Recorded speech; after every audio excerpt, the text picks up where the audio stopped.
Hello Cancer, Sun, Moon, Rising, and Venus Signs. Kamusta kayo? Sana po nasa mabuti kayong kalagayan. Welcome back po sa Star Tarot. Kung bago kayo rito, welcome din kayo. Thank you sa inyong support. I truly appreciate it. God bless you all. Cancer, life purpose. Napakaganda. Maybe you're being called now to step into your life purpose at this time. Cancer, or maybe you are being advised here na hanapin nyo na, i-find out nyo na kung ano ang inyong life purpose, no? What else? We have fertility. Ayan, so siguro merong buntes dito, no, sa inyo. Kung hindi man kayo yung buntes, baka yung person ninyo. Kung hindi man ang person ninyo, baka kamag-anak ninyo, anak ninyo, apo ninyo, depende sa inyong sitwasyon, baka kaibigan ninyo or anyone na close sa inyo ang maaring buntes, no? Or siguro nalalapit na ang kanyang panganganak. We have psychic abilities. You are, a water sign, Cancer, kaya dati na kayong intuitive, dati na kayong sensitive, and with the psychic abilities, energy sa reading ninyo, most likely, mas lalong malakas ang inyong psychic abilities sa ngayon, kaya take advantage of that, no? Use that for your advantage, no? Sa inyong ikakabuti, ikakaganda ng inyong sitwasyon, gamitin ninyo yung mga mensahe sa inyo, vision siguro, sign, symbol, synchronicities na pinapadala sa inyo ng universe. Okay? So, tignan natin kung ano pa ang ganap dito for Cancer.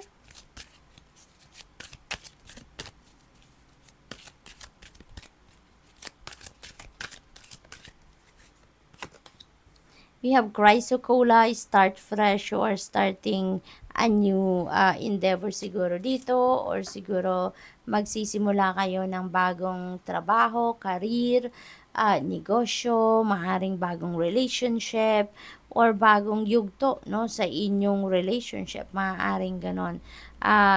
Bagong sitwasyon kasi maaaring merong manganganak sa inyo, so you are welcoming a new baby, and that is a new beginning, that is a new chapter, no, sa buhay ninyo. So possibly na ganon ang ganap.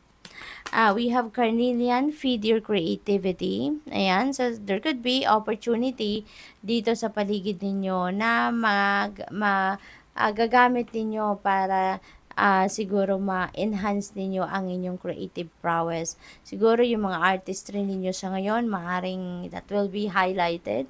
Magagamit na ninyo yan sa ngayon, mapapractice nyo na yan siguro, at merong mga oportunidad sa paligid ninyo, no, na makakatulong para mas gumaling pa kayo dyan sa kung ano man ang ano ninyo, creative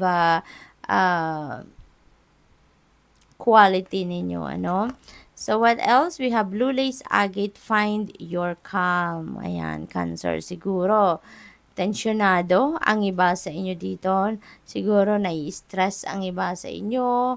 Natetensyon. Siguro na, ang tawag dito, pressure. Siguro may mga ganong pakiramdam ang iba sa inyo dito. Kaya, iniimbitahan kayo dito na kumalba lang kayo. Find your calm. Kasi kapag lalo kayong nai-stress, pag lalo kayong naaadigaga, mas hindi maganda ang nagiging resulta ng mga bagay-bagay, 'di ba, Cancer? Kasi mas lalo kayong matuturete, 'di ba? Yung ganon. Kaya kalma lang, no? Kalmahin niyo ang inyong sarili. Mag-meditate kayo, magnilay-nilay kayo, magmuni-muni kayo, yung ganon, ano, para makalma kayo. Mag-breathing exercises kayo, Cancer, lalong-lalo na, no, kung meron kayong, yung bang galit, or any kind of strong emotion except love, 'di ba? Kasi parang feeling ko dito, there is something like outburst or galit na nararamdaman siguro ang iba sa inyo, inis, ganon.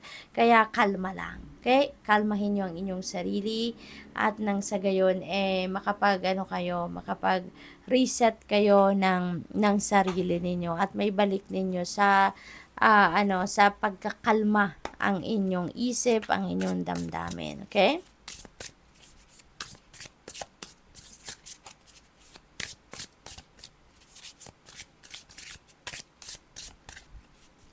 So, we have 8 of materials. Ayan. So, dito sa 8 of materials energy, maaring ano to, trabaho, no?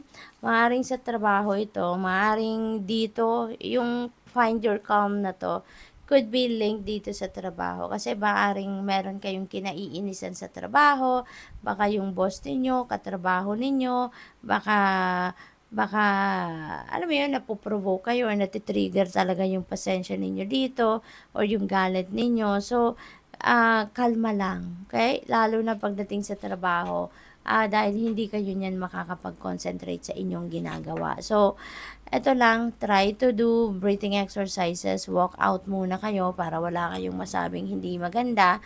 Kasi 'di ba, pag galit tayo, minsan hindi na natin napipigilan ng sarili natin, nagkakaroon tayo ng outburst, nagkakaroon ng gulo lalo, no? Kaya maaring sa trabaho related ito, no? For others of you, baka naman sa trabaho ninyo, baka meron kayong hindi na magandang nararamdaman sa ginagawa ninyo, maaring hindi na kayo dyan masaya, maaring um, hindi na kayo contented, no, sa kung ano anong nangyayari. Kaya parang nawawala na din siguro kayo ng gana.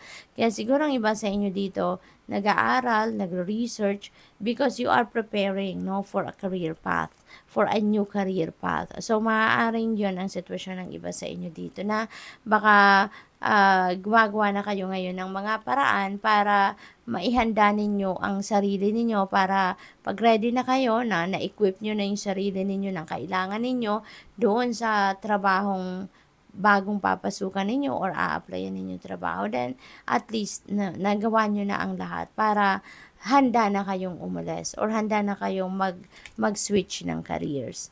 So, we have 9 of emotions. Ayan. So, this is really beautiful, no? Because this is wish fulfillment energy. So, napakaganda rin ang inyong magiging sitwasyon sa ngayon kasi at some point, no, dito, magiging masaya talaga kayo. Baka love life din ito. Baka magkakaroon din ng love life ang iba sa inyo dito, Cancer, if you are still single, ano. This is the time for falling in love kasi. So, there is happiness, kilig, ganon. Maaari din na meron kayong wish na magka-come to fruition sa ngayon. So, meron ng mangyayaring kung ano man ang hinihintay ninyo or kung ano man ang ini-expect ninyo. So, what else? We have 10 of inspiration. Ayan. So, dito naman sa 10 of inspiration, this is an energy of ending and beginning, no? So, oh, by the way, pinapakita sa akin ng guides ko yung series of numbers. So, we have number 8, 9, and 10. So, napakaganda, no? Kasi progress ito. This signifies progress of events. So, talagang paano kayo moving forward, wala na tong tinginan sa likod. This is focusing on moving forward sa buhay. So, this is really good. 10 of inspiration, pagod na kayo dito, no? Pagod na kayo sa inyong sitwasyon. Maaaring related dito sa trabaho, sa career ninyo, or sa pamilya siguro, no? Baka sa bahay, pagod na kayo from work, tapos pag uwi ninyo, baka lahat pa nasa inyo na umaasa, no? Pagdating sa trabaho at gawaing bahay, kayo pa rin, nagtatrabaho na kayo, you're also bringing money in sa pamilya, responsibilidad, obligasyon, baka ang dami-dami, lahat na lang nasa balikat ninyo. Kaya, napapagod na rin kayo. Pero ngayon, handa na kayong magsalita, handa na kayong humingi ng tulong, no? At maaring yan ang gagawin ninyo sa ngayon. Kung sa trabaho din ito, possible din na overload na kayo, no? Marami na sigurong task na binibigay sa inyo ang boss ninyo, kaya parang nag-iisip-isip din kayo na baka umalis na kayo sa trabaho na yan, no? Kaya siguro tong trabaho na yan, kaya siguro kayo nag-aaral or nag-research or nag-training, to prepare yourself para sa career change na gagawin ninyo. Kasi maaring dahil dito sa sobrang pagod na ninyo, no? Or hindi na kayo binibigyan ng katulong, hindi man kayo tinutulungan ng boss ninyo, maaaring ganon. So, good luck. Thank you for watching. Love and light. Namaste.